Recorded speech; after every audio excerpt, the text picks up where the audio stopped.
in Dortmund gibt's ein Phänomen, dass alle Menschen hinter der Borussia stehen.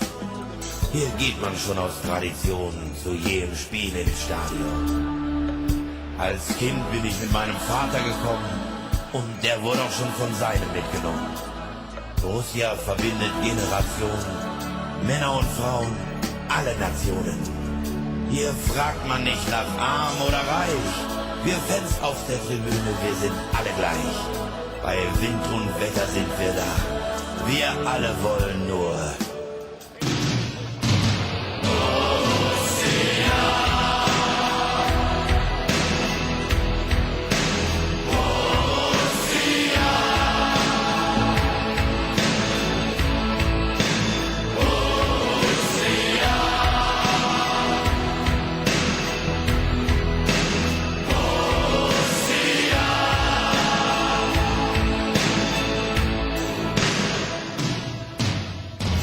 Borussia, du bist Leidenschaft, die Verbindung Freundschaft. Borussia, du verkörperst die Region, für manche von uns sogar Religion. An dir schauen viele Menschen auf, du findest immer einen Weg, du stehst immer wieder auf. Borussia, du bist meisterlich und gerade deswegen lieben wir dich.